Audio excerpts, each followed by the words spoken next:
Semana passada, eu mencionei esse texto que eu vou ler agora em João 8:43.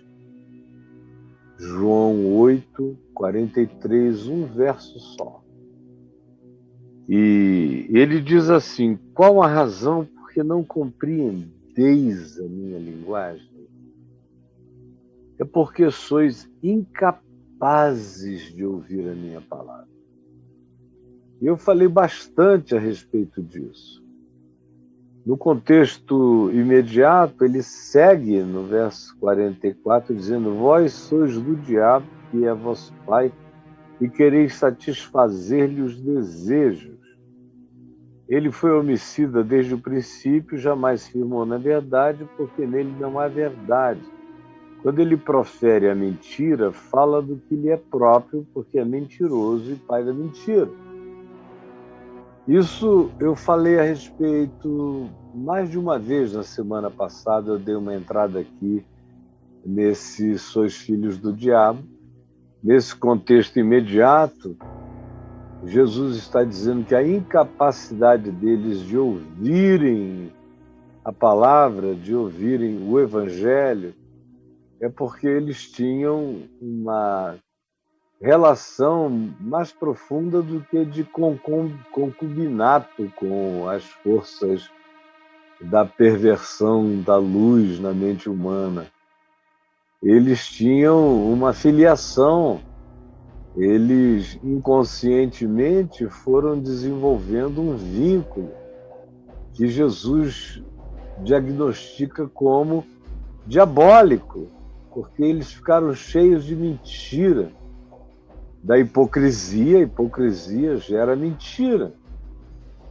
E mentira e ódio, e raiva, e antagonismo, e supremacismo, e vontade de liquidar os outros, fazendo o que eles faziam aqui de melhor, que era separar o joio do trigo, conforme Jesus tinha dito para ninguém fazer, porque isso não era tarefa humana.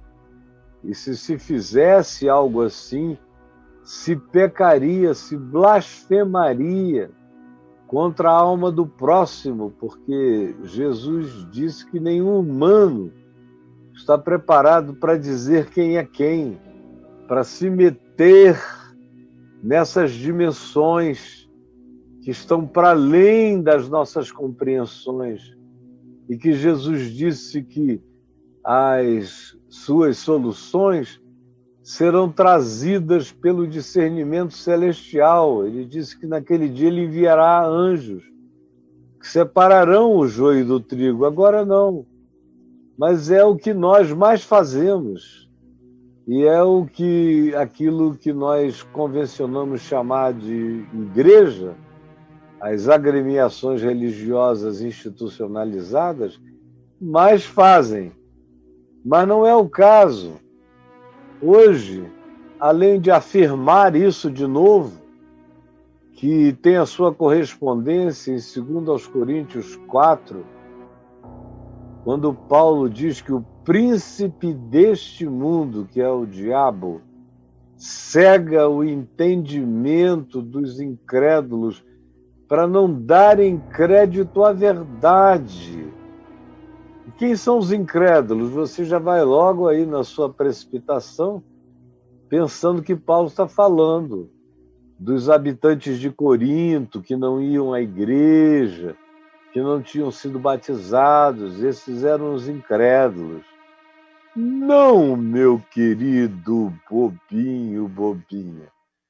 Paulo está falando, começa no capítulo 3, falando da diferença entre Moisés e Jesus, das tábuas de pedra, e o evangelho escrito num coração de carne, naquele ministério que gerava para a morte, cheio de desvanecência, que não bancava o que prometia.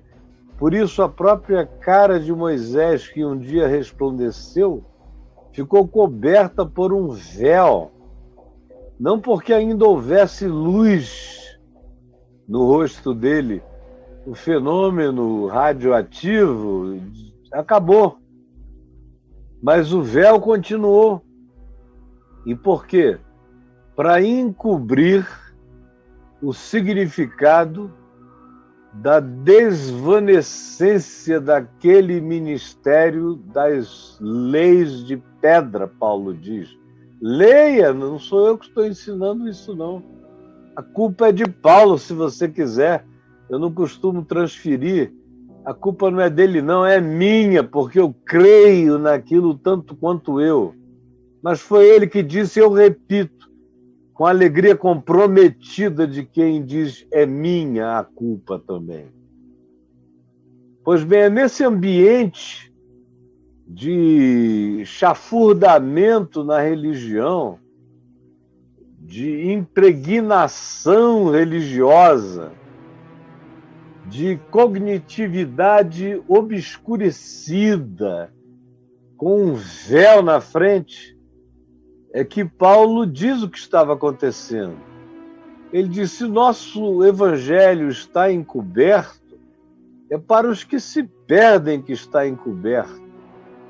Porque o príncipe deste mundo cegou o entendimento dos incrédulos, dos cristãos que não creem no que Cristo fez, na suficiência, na completude absoluta do que Jesus fez, realizou, consumou suficientemente na cruz e validou eternamente na sua ressurreição.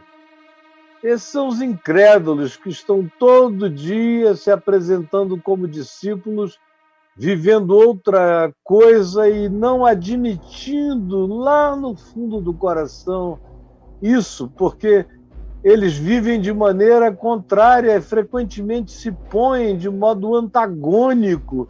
Por isso Paulo não os poupa, diz o diabo cegou o entendimento deles, para que eles não vejam a diferença entre o evangelho e o judaísmo baseado em Moisés. Não conseguem enxergar. E isso cobre, veda o entendimento deles. Paulo diz, quando algum deles se converte, o véu é tirado. Mas antes eles estão só na igreja, recebendo influência dos judaizantes de Jerusalém, dos legalistas, dos que queriam que, para validarem a fé dele em Jesus, eles também se circuncidassem, eles entrassem nos cerimonialismos de Moisés, aceitassem a tradição rabínica, mais Jesus. A suficiência de Jesus eles não reconheciam. E achavam que ninguém tinha segurança espiritual se não fizessem uma adição de Moisés em Jesus, porque Jesus não era o bastante, não era o suficiente, restringia demais. E qualquer outro argumento, o argumento da tradição dos pais, de serem os curadores da tradição, de serem os mantenedores da religião, tudo isso que para Paulo, que tinha sido educado para além do que eles tinham sido, como Paulo diz, eu sou hebreu de hebreus, eu fui educado aos pés de Gamaliel, eu tenho a cidadania visceral, meu pedigree remonta a dias imemoriais da tribo de Benjamim. Então, eu sei quem eu sou, isso tudo não vale nada, ele diz aos Filipenses, era refúgio, virou adubo, era só preparação da terra para criar aquela necessidade do meu coração, porque eu descobri a total falta de completude naquilo que era a minha fé original, até eu encontrar Jesus e ficar tomado dessa alegria que excede a todo entendimento. E é uma perversão deixar Jesus para ficar fazendo essas adições, como se na cruz nós não tivéssemos a suficiência absoluta do que nos é necessário. Isso é o que se tem que dizer, e Jesus completa, dando razão a Paulo, dizendo para esse mesmo grupo para o qual ele diz: vocês são incapazes de ouvir a minha palavra. Ela causa coceira, desconforto, importúnio em vocês. E vocês querem saber a razão? É porque vocês são filhos do diabo. Vocês estão comprometidos com a satisfação de um determinado desejo de beligerância homicida no coração de vocês. E estão comprometidos com a falsificação da realidade. E relativizam qualquer coisa. Para vocês, os fins justificam os meios. Desde que vocês supostamente fechem uma conclusão contra a verdade. É por isso que vocês são incapazes de ouvir a minha palavra. Essa é a minha introduçãozinha de hoje, para a gente conversar agora sobre um aplicativo que tem a ver com o nosso cotidiano, com o nosso hoje, com o dia que você está vivendo agora, falando com você mesmo, com esse dia que você vive agora. Por quê? Porque uma das coisas mais fortes entre nós, humanos, em qualquer época, em qualquer circunstância, é a dificuldade imensa, em alguns casos, absoluta, de conseguirmos entender. Entender é um problema. E eu não estou falando de coisas complexas, entender fórmulas físicas, entender descrições sobre o sistema nervoso central, entender alguns diagnósticos complexos de enfermidades, quando o médico resolve falar só com aquele mediquês, que nem todo mundo está capacitado a destrinchar na audição. E eu não estou falando só dessas dificuldades, ou quando você ouve um mestre em filosofia que não poupa a citação de filósofos e filósofos que você nem conheceu.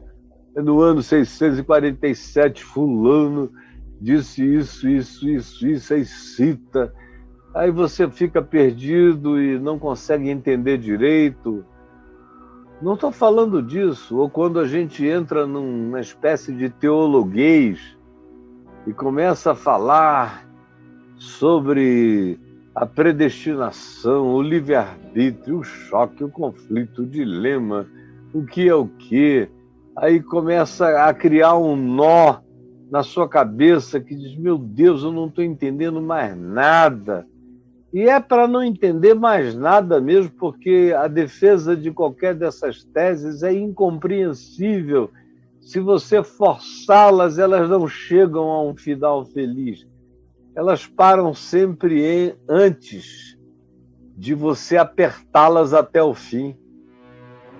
Porque, de fato, elas não sobrevivem quando alguém que não tem nenhum atrelamento a esses mecanismos de definições teológicas presas à linha do espaço-tempo, e o que passa a ser uma tolice numa época em que a gente sabe que essa dimensão da linha do espaço-tempo é só uma. A gente tem outras camadas, outras profundidades sobre as quais o universo também está erigido. E a inteligência humana, por exemplo, do ponto de vista do cérebro, é filha dessa máquina quântica. Meu cérebro é quântico. E as minhas linguagens neurais são quânticas. As minhas comunicações mais profundas no ser orgânico, lembre bem, orgânico, não estou falando do espírito, nem estou falando da alma, estou falando do cérebro, do sistema nervoso, eu estou falando desses intrincamentos ainda estudáveis pela neurociência. Nosso cérebro é uma máquina de natureza quântica. E enquanto os teólogos não chegarem aí, não viajarem aí, não entenderem isso aí, eles vão estar repetindo as fórmulas do século XVI. Não chegaram nem ao século XIX. Não entraram no XX, muito menos no XXI. Mas não é disso que eu estou falando, dessa dificuldade. Isso é só uma dificuldade de entender. Não é uma incapacidade de entender. Como Jesus diz, vós sois incapazes, é a palavra. Incapazes, não têm a competência para entender a minha palavra. Aí você diz, então, que culpa tem essas pessoas por terem essa deficiência cognitiva? Na realidade, não tem ninguém aqui com deficiência cognitiva. Paulo vem a dizer, escrevendo aos Coríntios na segunda epístola, segunda carta, que quando um deles, lá no capítulo 3 e 4, quando um deles se converte ao Senhor, o véu lhes é tirado. Então, o problema não é de cognição, o problema é de decisão, de incompreensão, é decidir bloquear. Decidir bloquear. Tem muita gente que me ouve aqui que bota a culpa, supostamente, num também suposto português elaborado e difícil que eu falo. Desculpa, não é não. Já houve até um tempo em que eu falava com alguma riqueza de construção, de elaboração. Hoje eu cometo erros de português de propósito para ver se eu me aproximo, diminuo, escolho os sinônimos mais básicos para ver se me faço compreender. Baixo o nível o que eu posso, eu não consigo baixar mais do que isso. Mas eu baixo o nível para ver se todo mundo entende mesmo, se ninguém fica transferindo para dificuldade de compreensão. Como tem um monte de pastor por aí que diz às ovelhas, não, o Caio é um homem de Deus, mas não vá ouvi-lo não, porque você não vai entender nada. O que eu ouço por aí de gente me falando que os seus pastores disseram, olha, não ouço o Caio. Ele é um homem bom, mas ele diz coisas muito difíceis de compreender, é melhor não ouvir, porque senão você vai ficar com um conflito.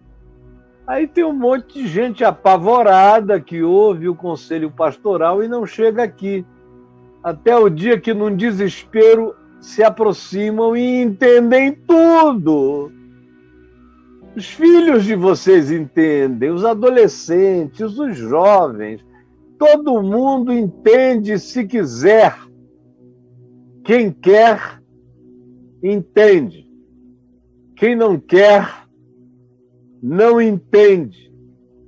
Portanto, esses indivíduos aqui eram culpados pela sua incapacidade, porque ela não era uma incapacidade plantada na organicidade, na limitação do sistema nervoso, do cérebro. Não tinha nenhuma dificuldade aí. O que tinha era uma decisão psíquica de bloquear, de não entender, de dizer eu não quero, não quero. É como acontece em qualquer lugar. Se você não gostar do professor de matemática no seu primeiro dia de aula, nos cursos mais básicos da sua aprendizagem, eventualmente você fica com um bloqueio para a matéria para sempre. ou se física, ou qualquer outra, às vezes gera um bloqueio. Tem a ver muito mais com a disposição, a indisposição, com a raiva, com a zanga, com antipatia, com compromisso de não entender, qualquer coisa assim. Mas não tem nada a ver com aquilo que seria uma incapacidade de natureza intrínseca. Não. Eles são culpados da não compreensão, porque essa incapacidade de compreender é decisão de não compreensão. Isso aqui no ambiente espiritual. Agora, a mesma coisa, os mesmos princípios servem para a nossa dimensão relacional. Porque a gente frequentemente se torna incapaz de compreender determinadas pessoas, compreendê-las e entendê-las na própria família. É tanta pressuposição,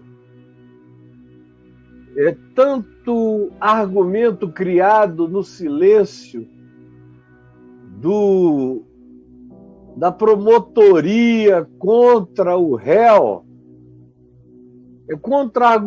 tanto argumento do outro contra aquele que virá acusá-lo, de modo que é uma troca de acusações entre pai e filha, mãe e filho, marido e mulher, e as coisas vão ficando assim, diabólicas, especialmente quando a gente enfia mentira no processo, quando a gente vai desenvolvendo também essas antipatias que são primas já do ódio, da raiva, da repulsa. Quando você desenvolve um sentimento de repulsa em relação a quem quer que seja, o que acontece é que não adianta que a pessoa se comunique melhor, se explique melhor. Você já tem um grito de não dentro de você, tem ou não tem? Contra a pessoa. Você já não suporta mais nem ouvir a pessoa terminar de dizer o que ela pensa, ou o que foi que ela, no equívoco dela, pensou a teu respeito. Você já atropela gritando também. Aí o outro se levanta gritando também. E vocês se peitam, e vocês se bicam, e vocês se xingam, e vocês se amaldiçoam tantas vezes. Mas são incapazes de ouvir um ao outro. Incapazes. O que aconteceu? Aconteceu que dogmas, e nós temos muitos dogmas nos nossos relacionamentos, dogmas inconscientes, preste atenção na quantidade de dogmas que você tem, que você não pronuncia, não verbaliza, não admite e muitas vezes nem conhece seus próprios dogmas, mas que estão aí dentro. São essas coisas que você diz que não negocia. Não porque elas tenham valor, mas por causa do teu orgulho. O orgulho alimenta dogmas. Não, um dia eu disse que era assim. Botei a marca. Risquei o chão. E ele atravessou. Ou ela atravessou. E aí pronto. Você não quer saber se o outro atravessou para te socorrer, atravessou por causa de um problema maior, atravessou por qualquer razão, não. Atravessou. E acabou. Porque aquilo é um dogma poderoso dentro da gente, que já vai fazer com que nós levantemos o poder dos nossos direitos guardados, acumulados, da nossa advocacia pessoal contra o outro, ou da ação do outro, de enfrentamento com toda a força e intenção que possa em relação a defender-se ofendendo. E aí a gente encontra aquela acumulação, aquele despejo dos acumuladores emocionais. Cada um pega atrás de si e joga. Lembra disso aí? Tá! Lembra daquilo e... Pau! Você também! Pá! Aí o outro tá pensando e... Meu Deus, é um horror, é tudo louco, é tudo baseado só em emoção. Emoção, emoção. Fiquei emocionado.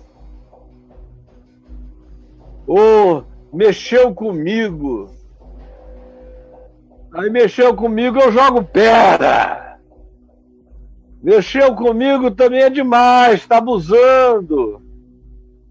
É a música de todo mundo que está nesse estado, é você abusou, tirou o partido de mim e abusou, e toma-lhe. E pô! E aí você vê o prolongamento disso, que vai gerando mais cegueira, porque quanto mais haja enfrentamentos, mais cegos as pessoas ficam, porque não tem a bênção do distanciamento cognitivo e emocional, para pararem de serem apenas reagentes daquilo que entendem como provocação, e que no outro é apenas acumulação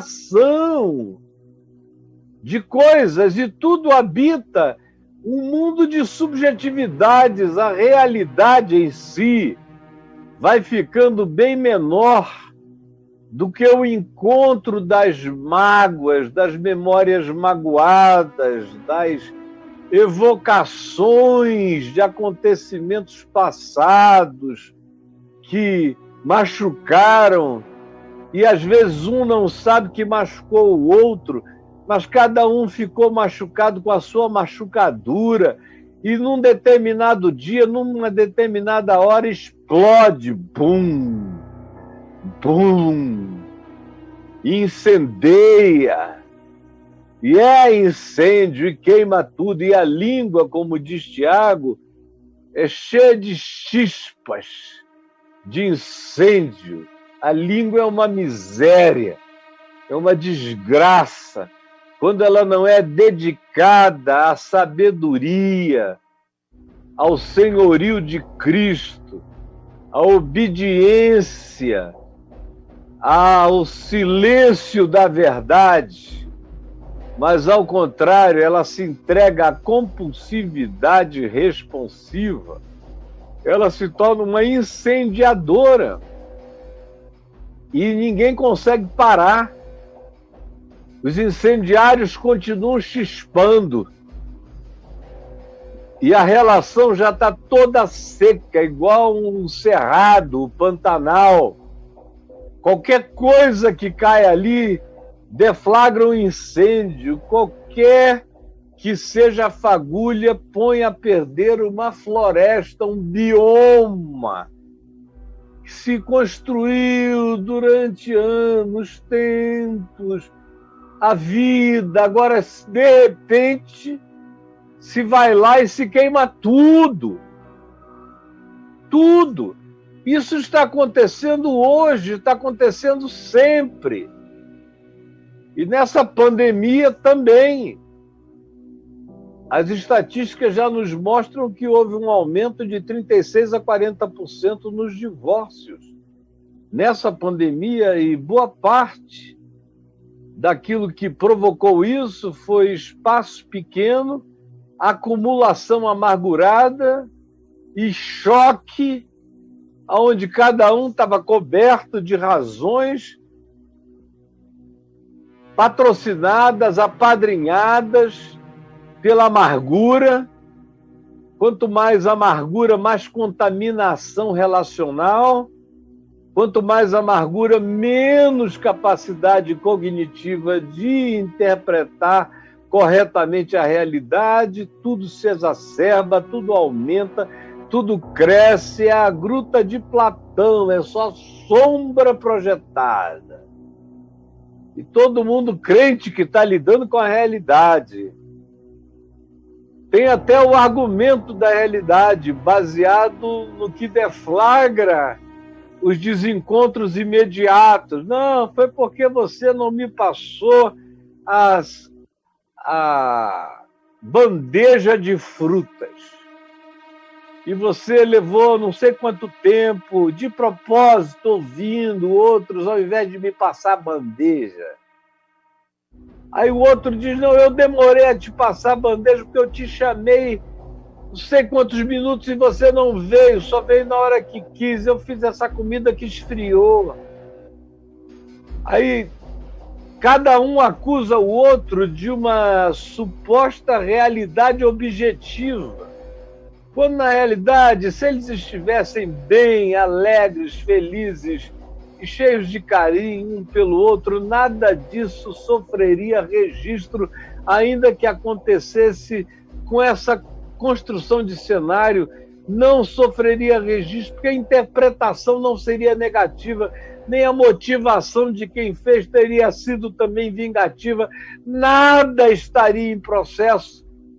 Mas agora, por causa das subjetividades que produziram os eventos objetivos, supostamente eles brigam por causa dos eventos objetivos, mas na realidade o desentendimento deles sempre habitou e habitará a acumulação subjetiva de amargura. E aí se divorciam, se espancam, gritam. É uma gritaria horrível, como Paulo diz escrevendo aos Efésios, não se nomeie entre vós, e dentre essas coisas que ele diz que não se deveria nomear entre vós, estão as gritarias. Você vai evoluindo, palavra torpe e gritaria se retroalimentam. A gritaria produz a energia ruim e a palavra torpe expressa o pior dessa energia. Nem se nomeie entre vós. Por quê? Por causa de algum episódio moral para dar testemunho para os vizinhos? Lá, aqui, acolá? Não. Paulo diz isso porque isso contamina a alma, destrói o espírito. Acaba com o amor que gosta. Sobrevive só o amor que pode ter compaixão, misericórdia, buscar um pouco de justiça, mas isso quando a relação já está praticamente arrebentada. Porque esse cotidiano não é feito de compaixão, nem de misericórdia, nem de justiça, mas de raiva, vingança, vingança verbal, vingança emocional, vingança de todos os tipos, é afetivo, é muito espancamento emocional e afetivo. E as pessoas vão perdendo o poder de gostarem, elas, de fato, perdem o poder do prazer no respeito uns dos outros. É algo absolutamente trágico, a meu ver, o que acontece aí nessa situação. Isso está acontecendo agora. Agora. Na tua casa, no teu casamento, você e a sua mulher, meu Deus, só Deus sabe a quantidade de situações, as amizades que entraram nesses impasses, os vínculos de qualquer que seja o tipo, o nível ou a natureza. Isso acomete a todo mundo. E aí a gente se torna incapaz de ouvir a palavra do outro. Incapaz. Se você se colocar isento no meio desses que se conflituam, você, na sua isenção, fica vendo a loucura do embate, do ping-pong, da desgraça. E como não existe nenhuma lógica a não ser a da dor emocional, da dor afetiva, sentimento de desconsideração de um lado, desrespeito do outro. E aí a desconsideração e o desrespeito se chocam e aumentam os seus temas, as suas emoções, os seus choques, as suas razões de cada lado. Tudo só piora. Só fica horrível. Há um texto meu no portal Caio Fábio que fala sobre a relação entre amargura e cognitividade, como a amargura mata a cognitividade. É isso que Tiago também diz, que uma raiz de amargura destrói toda uma comunidade, porque as pessoas vão ficando incapazes de se ouvir, de se perceber, de se entender, de se, de fato, acolherem, então. Fica impossível. Parece que do nada o outro, o irmão, se transforma no adversário sem explicação. Porque na prática não há explicação, só há loucura, só há o bloqueio estabelecido pela loucura, pela insanidade do orgulho, da busca de consideração e respeito, da mágoa que diz eu merecia melhor e mais. Tudo isso, não importa se há razão dessa demanda ou não. O fato é que a entrada dessas coisas aqui são como uma represa, ou são como o véu de Moisés, que não deixa o indivíduo enxergar mais na graça, no amor, na misericórdia, no perdão, e enxergar e se capacitar para entender e discernir o outro. A mesma coisa em relação a esse outro, magoado, chateado, profundamente acumulado de acumulações decorrentes de frustrações amargurantes.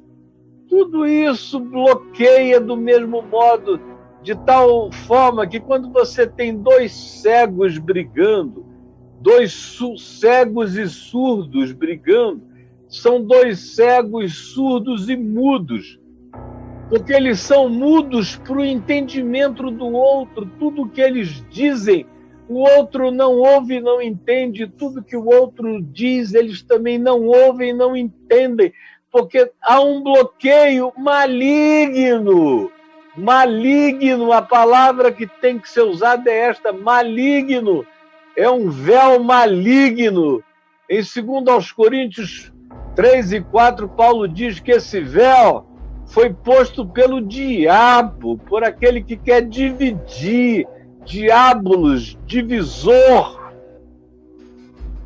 E Jesus aqui diz a mesma coisa: sois incapazes de ouvir por causa da ligação com o divisor, o bloqueio maligno, diabólico, que vocês permitem que se instalem no processo de interpretação, de cognição. Vocês ficaram cheios da vontade de vencer o outro de qualquer modo, nem que seja na base da mentira, nem que seja na base do grito raivoso, como se isso fosse mudar alguma coisa. E só faz cada um se armar mais ainda contra o outro. Você sabe disso. Você sabe disso. E eu estou concluindo, porque eu quero dar tempo para todo mundo falar, mas você sabe disso. Você sabe disso e é isso que você vive em várias dimensões da vida. Eu comecei dizendo, repetindo o que eu disse semana passada, como Jesus está se referindo a uma incapacidade cognitiva e espiritual de entenderem o Evangelho, que ele explica na vida dele. E como era tão óbvio. E ele diz, olha, vocês se tornaram incapazes. Existe uma incapacidade estrutural de compreender a minha palavra, e isso vem da adesão de vocês ao espírito do diabo, que é o vosso pai.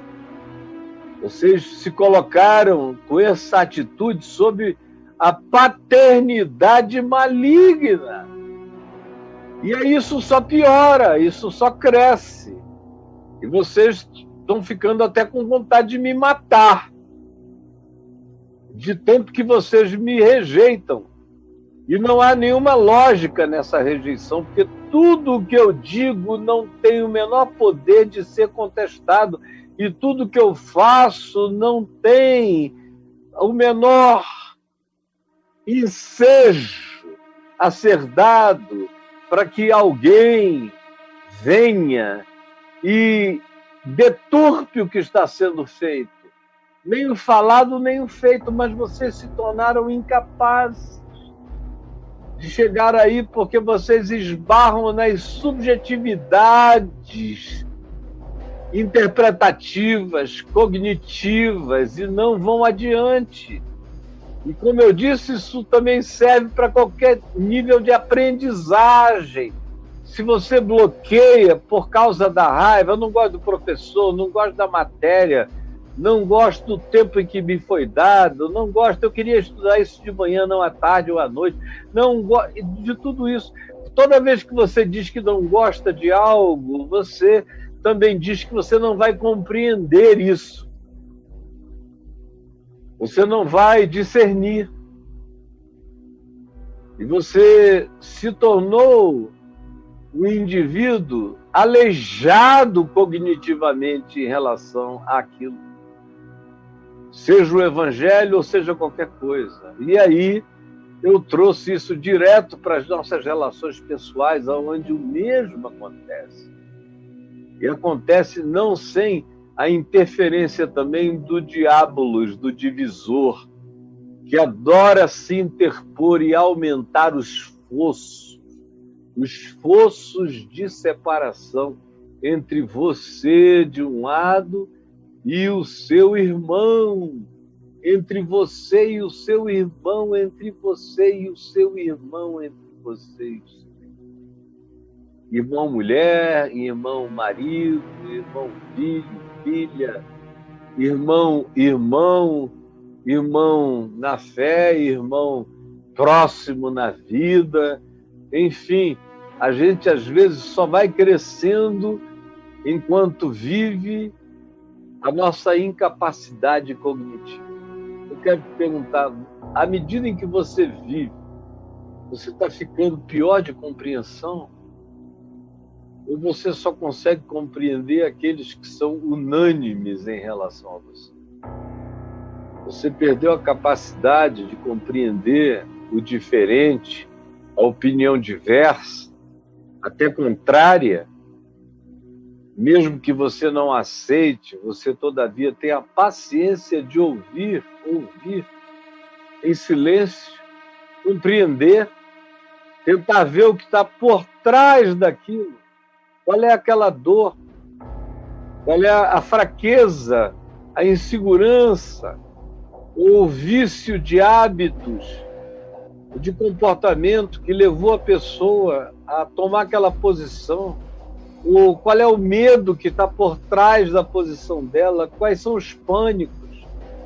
Quais são os demônios morais exacerbando a intolerância da pessoa?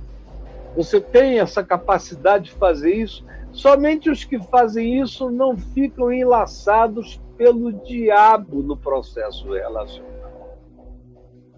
Somente os que olham com compaixão e discernimento não ficam enlaçados pelo diabo no processo relacional. Do contrário, se você não tiver essa capacidade, Jesus diz, você ficará incapacitado de compreender tudo. E eu encontro uma multidão de pessoas quase se matando por coisa nenhuma. Só pela acumulação emocional insana, irracional, de emoções e sentimentos que não precisam ser tratados com um grito, com o outro. Frequentemente não é nem com o outro que eu tenho que tratar isso, frequentemente é até dentro de mim mesmo e tão somente em mim mesmo. A maioria das vitórias relacionais que eu não tive porque o outro compreendeu e mudou. Não. É raro. Na maioria das vezes, a vitória relacional aconteceu porque eu compreendi o outro. Apesar de tudo, eu o compreendi, eu discerni, a ponto de desenvolver misericórdia e compaixão, e sair do confronto, e silenciar, até que o meu coração se deixasse trabalhar nessa compreensão. E só depois que eu estava livre de qualquer sentimento ou emoção, ou vontade de comprovação, de validação, de demonstração de razão, só depois da desistência da razão como vitória sobre o outro e a pacificação do coração, foi que totalmente pacificado, com um espaçamento de tempo, com silêncio e com muito amor no interregno, no trato, eu pude algumas vezes dizer para as pessoas o que era que me fazia me sentir àquela época tão exacerbado, mas que eu consegui vencer dentro de mim. Embora no meu coração eu não tivesse um acordo a respeito disso, mas eu fiz um acordo disso comigo mesmo, por amor ao outro. Aí a pessoa, nas vezes, não são todas, que eu chego a falar isso, nesse espírito de mansidão, eu ganho o meu irmão. Agora, no espírito do antagonismo, eu só o afasto mais. Eu fui aprendendo isso no curso da vida, a resolver o problema que eu tenho com o outro em mim, para eu me tornar capaz de ouvi-lo, de entendê-lo, de discerni-lo, não deixar o diabo ter um lugar de interposição entre nós, literalmente não me irar, como Paulo diz em Efésios 4, e dar lugar ao diabo. Essa atitude tira o diabo do processo. O amor ajuda você a enxergar, a ouvir, a discernir, a compreender, mesmo que você não goste. É o amor que faz isso. E aí, quando você entende isso, a maior ambição da sua vida é mudar você mesmo em relação a isso. Essa é a grande conversão, não é do outro em relação ao que eu penso, é de mim em relação ao que eu não creio como outro e não crerei. Mas é uma conversão à limitação do outro. Por mais idiótica que me pareça, por mais patética, por mais ridícula, eu resolvi me tornar sábio contra a insensatez dele. Eu decidi me tornar pacificado em relação ao antagonismo dele.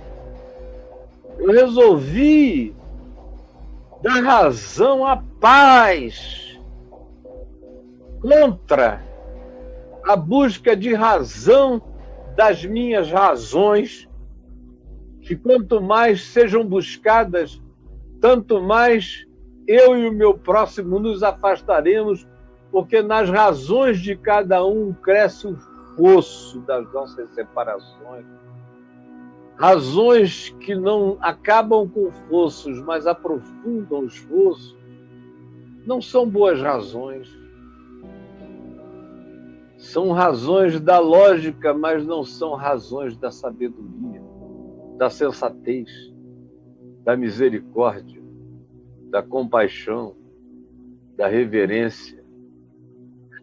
Reverência para com a alma do meu próximo, do meu marido, da minha mulher, dos meus filhos, do meu pai, da minha mãe, dos meus irmãos, do meu próximo de trabalho, em qualquer que seja a instância da vida. É assim que eu tenho que me colocar para que eu não seja incapacitado cognitivamente. E a incapacitação cognitivo-relacional é a coisa mais diabólica que existe. Por isso Jesus diz, vocês assumiram de propósito essa incapacidade, porque vocês decidiram dar razão ao diabo e não ao amor de Deus na vida, e não à compaixão e misericórdia. Deu para todo mundo entender, não deu? Vocês que estão aqui, fiquem aqui, meus quase 1000 amigos. Fiquem aqui, não vão a lugar nenhum. Eu sei que tem gente querendo correr para trabalhar, mas fiquem aqui comigo. Fiquem aqui. Jesus. O que eu falei é tão sério e tem o poder de acabar com fossos, de pisar na cabeça do diabo, de silenciar as gritarias, de sepultar inimizades, de transformar amarguras em adubos para sementes de graça, vida e misericórdia. O que eu falei aqui tem o poder da salvação familiar, tem o poder da pacificação dos que se amam, mas desaprenderam a se amar e a conviver. Desaprenderam a se amar e a conviver. Porque a cultura de cada um mudou tanto, e eles chegam com suas pré-compreensões tão definidas, tão dogmáticas, que já não conseguem mais amar os que amavam e nem viver com os que viviam bem, uns com os outros. Por favor, ajuda-nos a entender e a decidir, ao invés de ficarmos dizendo, não, isso é demais, comigo não, também não, assim não, e o outro não vai ceder? Jesus, tem compaixão de nós, ajuda-nos a entender que quem tem que ceder é quem já compreendeu o que é devido à paz. Ajuda-nos a entender que quem tem que ceder é quem já compreendeu o que é devido à paz. É o que eu te imploro. Em teu nome, Jesus. Amém. Amém e amém.